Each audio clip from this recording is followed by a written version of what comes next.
ओम शांति। 25 दिसंबर 2024 के ईश्वरीय महावाक्य। पहले सुनते हैं आज की मुरली से होमवर्क।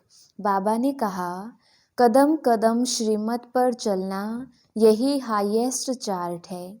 जिन बच्चों को श्रीमत का रिगार्ड है वह मुरली जरूर पढ़ेंगे। डेड साइलेंस की सच्ची सच्ची रूहानी यात्रा करनी है। हम सो का मंत्र सदा याद रखना है, तब चक्रवर्ती राजा बनेंगे। मनसा वाचा कर्मा बहुत शुद्ध रहना है, अंदर कोई भी गंदगी ना हो। कदम कदम पर सावधानी रखनी है। और अब सुनते हैं महावाक्यों को विस्तार से। मुरली का सार। मीठे बच्चे, कदम कदम श्रीमत पर चलना यही हाईएस्ट चार्ट है। जिन बच्चों को श्रीमत का रिगार्ड है वह मुरली जरूर पढ़ेंगे। प्रश्न, तुम ईश्वर के बच्चों से कौन सा प्रश्न कोई भी पूछ नहीं सकता है? उत्तर, तुम बच्चों से यह कोई भी नहीं पूछ सकता कि तुम राजी खुशी हो, क्योंकि तुम कहते हो हम सदैव राजी हैं। परवाह थी पार ब्रह्म में रहने वाले बाप की, वह मिल गया, बाकी किस बात की परवाह करनी। तुम भल बीमार हो तो भी कहेंगे हम राजी खुशी हैं। ईश्वर के बच्चों को किसी बात की परवाह नहीं। बाप जब देखते हैं इन पर माया का वार हुआ है तो पूछते हैं, बच्चे राजी खुशी हो? ओम शांति। बाप समझाते हैं बच्चों की बुद्धि में यह जरूर होगा कि बाबा बाप भी है, टीचर और सुप्रीम गुरु भी है। इस याद में जरूर होंगे। यह याद कभी कोई सिखला ना सके। कल्प कल्प बाप ही आकर सिखलाते हैं। वह ज्ञान सागर पतित पावन है। यह अभी समझाया जाता है, जबकि ज्ञान का तीसरा नेत्र दिव्य बुद्धि मिली है। बच्चे भल समझते तो होंगे, परंतु बाप को ही भूल जाते हैं, तो टीचर गुरु फिर कैसे याद आएगा? माया बहुत ही प्रबल है, जो बाप के तीनों रूपों को ही भुला देती है। कहते हैं हम हार खा गए। यूं तो कदम कदम में पदम है, परंतु हार खाने से पदम कैसे होंगे? देवताओं को ही पदम की निशानी देते हैं। यह ईश्वर की पढ़ाई है। ऐसे मनुष्य की पढ़ाई कभी हो ना सके। भल देवताओं की महिमा की जाती है, फिर भी ऊंचते ऊंच है एक बाप, बाकी उनकी बड़ाई क्या है? आज गदाई कल राजाई। अभी तुम पुरुषार्थ कर रहे बन रहे हो। जानते हो इस पुरुषार्थ में फेल बहुत होते हैं। ज्ञान तो बहुत सहज है, फिर भी इतने थोड़े पास होते हैं क्यों? माया घड़ी घड़ी भुला देती है। बाप कहते हैं अपना चार्ट रखो, परंतु लिख नहीं पाते हैं। कहाँ तक बैठ लिखें? अगर लिखते भी हैं तो कभी अप कभी डाउन। हाईएस्ट चार्ट उन्हों का होता है जो कदम कदम श्रीमत पर चलते हैं। बाप तो समझेंगे, इन विचारों को लज्जा आती होगी। नहीं तो श्रीमत अमल में लानी चाहिए। 1-2% मुश्किल लिखते हैं। श्रीमत का इतना रिगार्ड नहीं है। मुरली मिलती है तब भी नहीं पढ़ते हैं। उन्हों को दिल में लगता तो जरूर होगा, बाबा कहते तो सच हैं, हम मुरली नहीं पढ़ते हैं तो औरों को क्या सिखलाएंगे। बाप तो कहते हैं मुझे याद करो तो स्वर्ग के मालिक बनो। इसमें बाप भी आ गया, पढ़ाने वाला भी आ गया, सदगति दाता भी आ गया। थोड़े थोड़े अक्षर में सारा ज्ञान आ जाता है। यहाँ तुम आते ही हो इसको रिवाइज करने। भल बाप भी यही समझाते हैं, क्योंकि तुम खुद कहते हो हम भूल जाते हैं, इसलिए यहाँ आते हैं रिवाइज करने। भल कोई करते भी हैं तो भी रिवाइज नहीं होता। तकदीर में नहीं है तो तदबीर भी क्या करे। तदबीर कराने वाला तो एक ही बाप है, इसमें कोई की पास खातिरी भी नहीं हो सकती। उस पढ़ाई में तो एक्स्ट्रा पढ़ाने के लिए टीचर को बुलाते हैं। यह तो तकदीर बनाने के लिए सबको एक रस पढ़ाते हैं। एक एक को अलग अलग कहाँ तक पढ़ाएंगे? कितने ढेर बच्चे हैं। उस पढ़ाई में कोई बड़े आदमी के बच्चे होते हैं, ऑफर करते हैं तो उनको एक्स्ट्रा भी पढ़ाते हैं। टीचर जानते हैं कि यह डल है, इसलिए पढ़ाकर उनको स्कॉलरशिप लायक बनाते हैं। ये टीचर ऐसा नहीं करते हैं, ये तो सभी को एक जैसा पढ़ाते हैं। एक्स्ट्रा पुरुषार्थ माना टीचर कुछ कृपा करते हैं। भले ऐसे तो पैसे भी लेते हैं, खास टाइम दे पढ़ाते हैं, जिससे वह जास्ती पढ़कर होशियार होते हैं। यह बाप तो सबको एक ही महामंत्र देते हैं, मन मना भव। बस बाप ही एक पतित पावन है, उनको ही याद से हम पावन बनेंगे। वह तुम बच्चों के हाथ में है, जितना याद करेंगे उतना पावन बनेंगे। सारा मदार हरेक के पुरुषार्थ पर है। वह तो तीर्थों पर यात्राएं करने जाते हैं, एक दो को देखकर भी जाते हैं। तुम बच्चों ने भी बहुत यात्राएं की हैं, फिर क्या हुआ, नीचे ही गिरते आए हो। यात्रा किस लिए है, इससे क्या मिलेगा, कुछ भी पता नहीं था। अभी तुम्हारी है याद की यात्रा, अक्षर ही एक है, मन मना भव। यह यात्रा तुम्हारी अनादि है। वह भी कहते हैं हम यह यात्रा अनादि काल से करते आए हैं। अभी तुम ज्ञान सहित कहते हो कि हम कल्प कल्प यह यात्रा करते हैं। यह यात्रा खुद बाप आकर सिखलाते हैं। उन यात्राओं में कितने धक्के खाते हैं, कितना शोर होता है। यह यात्रा है डेड साइलेंस की। एक बाप को ही याद करना है, इससे ही पावन बनना है। तुम्हें बाप ने यह सच्ची सच्ची रूहानी यात्रा सिखलाई है। वह यात्राएं तो तुम जन्म जन्मांतर करते ही रहे, फिर भी गाते हैं चारों तरफ लगाए फेरे। भगवान से तो दूर ही रहे, यात्रा से आकर फिर विकारों में गिरते हैं तो क्या फायदा। अभी तुम बच्चे जानते हो यह है पुरुषोत्तम संगम युग, जबकि बाप आए हैं। एक दिन सभी जान जाएंगे कि बाप आया हुआ है। भगवान आखिरी मिलेगा कैसे, यह तो कोई भी नहीं जानते। कोई तो समझते हैं कुत्ते बिल्ली में मिलेगा, क्या इन सब में भगवान मिलेगा। कितना झूठ है, झूठी खाना, झूठी पीना, झूठी रात बिताना, इसलिए यह है ही झूठ खंड। सचखंड स्वर्ग को कहा जाता है। भारत ही स्वर्ग था, स्वर्ग में सब भारतवासी थे। आज वही भारतवासी नर्क में है। यह तो तुम मीठे मीठे बच्चे जानते हो। हम बाप से श्रीमत लेकर भारत को फिर से स्वर्ग बना रहे हैं। उस समय भारत में और कोई होता ही नहीं, सारा विश्व पवित्र बन जाता है। अभी तो कितने ढेर के ढेर धर्म हैं। बाप सारे झाड़ की नॉलेज सुनाते हैं, तुम्हें फिर से स्मृति दिलाते हैं। तुम सो देवता थे, फिर वैश्य शूद्र बने, अभी तुम ब्राह्मण बने हो। यह अक्षर कभी कोई सन्यासी उदासी विद्वान द्वारा सुने हैं। यह हम सो का अर्थ बाप कितना सहज करके सुनाते हैं। हम सो माना मैं आत्मा, हम आत्मा ऐसे ऐसे चक्र लगाते हैं। वह तो कह देते हम आत्मा सो परमात्मा, परमात्मा सो हम आत्मा। एक भी नहीं जिसको हम सो के अर्थ का पता हो। बाप कहते हैं यह जो हम सो का मंत्र है सदा बुद्धि में याद रहना चाहिए, नहीं तो चक्रवर्ती राजा कैसे बनेंगे। वह तो 84 का अर्थ भी नहीं समझते हैं। भारत का ही उत्थान और पतन गाया हुआ है। सतो प्रधान, सतो रजो तमो, सूर्यवंशी चंद्रवंशी। अभी तुम बच्चों को सब कुछ मालूम पड़ गया है। एक बाप बीज रूप को ही ज्ञान का सागर कहा जाता है। वह इस सृष्टि चक्र में नहीं आते हैं। ऐसे नहीं कि हम आत्मा सो परमात्मा बन जाते हैं, नहीं।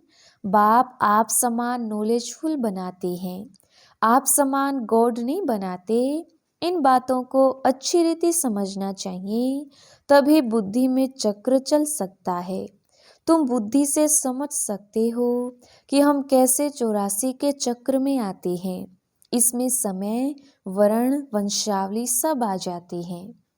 इस नॉलेज से ही ऊंचते ऊंच बनते हैं। नॉलेज होगी तो औरों को भी देंगे। उन स्कूलों में जब इम्तिहान होता है तो पेपर आदि भराते हैं, पेपर विलायत से आते हैं। जो विलायत में पढ़ते होंगे उनमें भी कोई बड़ा एजुकेशन मिनिस्टर होगा तो जांच करते होंगे। यहाँ तुम्हारे पेपर्स की कौन जांच करेगा? तुम खुद ही करेंगे। खुद जो चाहिए सो बनो। पढ़कर जो पद बाप से चाहो वह ले लो। जितना बाप को याद करेंगे, दूसरों की सर्विस करेंगे, उतना ही फल मिलेगा। उन्हें सर्विस करने की फिक्र रहेगी कि राजधानी स्थापन हो रही है तो प्रजा भी तो चाहिए ना। वहाँ वजीर आदि की दरकार नहीं रहती। यहाँ तो जब अकल कम होता है तब वजीर की दरकार होती है। यहाँ बाप के पास भी राय लेने आते हैं।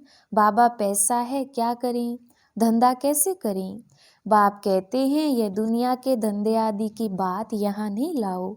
हाँ, कोई दिल शिकस्त हो जाए तो थोड़ा बहुत आथत देने के लिए बता देते हैं, लेकिन यह मेरा कोई धंधा नहीं है।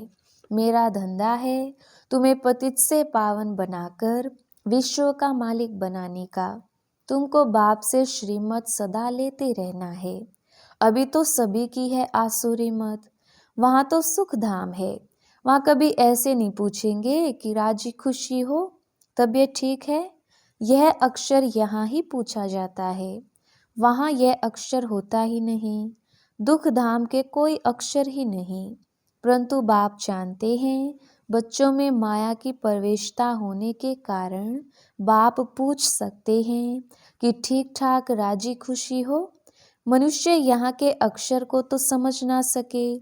कोई मनुष्य पूछे तो कह सकते हो कि हम ईश्वर के बच्चे हैं, हमसे क्या खुश खराफत पूछते हो।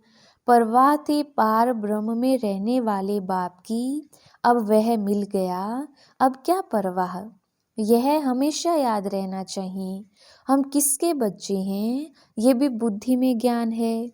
जब हम पावन बन जाएंगे फिर लड़ाई शुरू हो जाएगी। तुमसे पूछेंगे जरूर, तुम कहेंगे हम तो सदैव राजी हैं। बीमार भी हो तो भी राजी हो। बाबा की याद में हो तो स्वर्ग से भी यहाँ जास्ती राजी हो, जबकि स्वर्ग की बादशाही देने वाला बाप मिला है। हमको कितना लायक बनाते हैं, फिर हमको क्या परवाह है। ईश्वर के बच्चों को किस चीज की परवाह? वहाँ देवताओं को भी परवाह नहीं। देवताओं के ऊपर है ईश्वर, तो ईश्वर के बच्चों को क्या परवाह हो सकती है। बाबा हमको पढ़ा रहे हैं। बाबा हमारा टीचर सतगुरु है। बाबा हमारे ऊपर ताज रखते हैं। इसको इंग्लिश में कहते हैं क्राउन प्रिंस। बाप का ताज बच्चा पहनेगा। तुम समझ सकते हो सतयुग में सुख ही सुख है। प्रैक्टिकल में वह सुख तब पाएंगे जब वहां जाएंगे।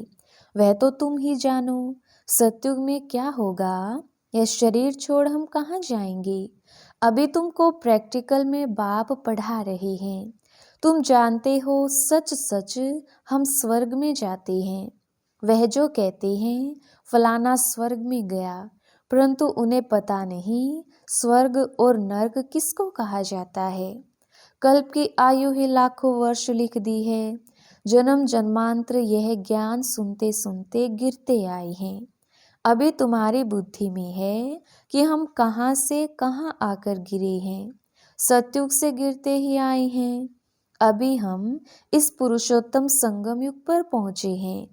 कल्प कल्प बाप आते हैं पढ़ाने। बाप के पास तुम रहते हो ना। यही हमारा सच्चा सच्चा सतगुरु है जो मुक्ति जीवन मुक्ति का रास्ता बताते हैं। जैसे ये बाबा भी सीखते हैं ऐसे इनको देख तुम बच्चे भी सीखते हो। कदम कदम पर सावधानी रखनी होती है। मनसा वाचा कर्मणा बहुत शुद्ध रहना है। अंदर कोई भी गंदगी नहीं होनी चाहिए। बाप को घड़ी घड़ी बच्चे भूल जाते हैं। बाप को भूलने से बाप की शिक्षा भी भूल जाते हैं। हम स्टूडेंट हैं यह भी भूल जाते हैं। है बहुत सहज, बाप की याद में ही करामात है। ऐसी करामात और कोई भी बाप सिखला ना सके। इस करामात से ही तमो प्रधान से सतो प्रधान बनते हैं। तुम बच्चे जानते हो शिव बाबा ने ब्रह्मा द्वारा आदि सनातन देवी देवता धर्म की स्थापना की है। जो धर्म सतयुग और त्रेता आधा कल्प चलता है, फिर दूसरे धर्म वाले बाद में वृद्धि को पाते हैं। जैसे क्राइस्ट आया, पहले तो बहुत थोड़े थे, जब बहुत हो जाएं तब राजाई कर सकें। क्रिश्चियन धर्म अभी तक है, वृद्धि होती रहती है। वे जानते हैं कि क्राइस्ट द्वारा हम क्रिश्चियन बने हैं। आज से 2000 वर्ष पहले क्राइस्ट आया था, अब वृद्धि हो रही है। क्रिश्चियन कहेंगे हम क्राइस्ट के हैं। पहले एक क्राइस्ट आया, फिर उनका धर्म स्थापन होता है, वृद्धि होती जाती है। 1 से 2, 2 से 4, फिर ऐसे वृद्धि होती जाती है।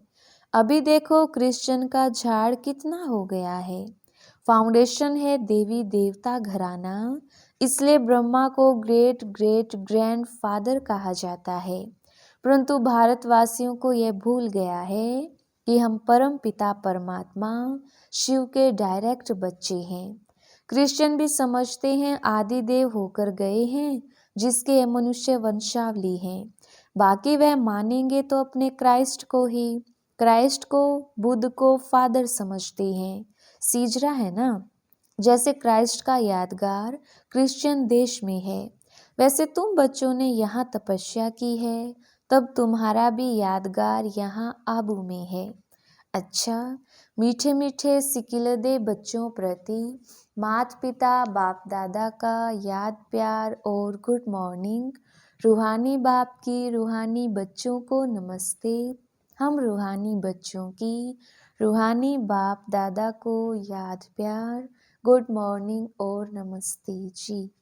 धारणा के लिए मुख्य सार।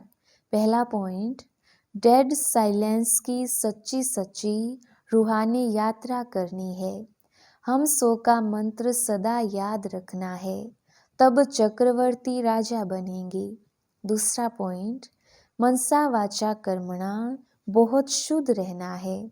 अंदर कोई भी गंदगी ना हो, कदम कदम पर सावधानी रखनी है, श्रीमत का रिगार्ड रखना है।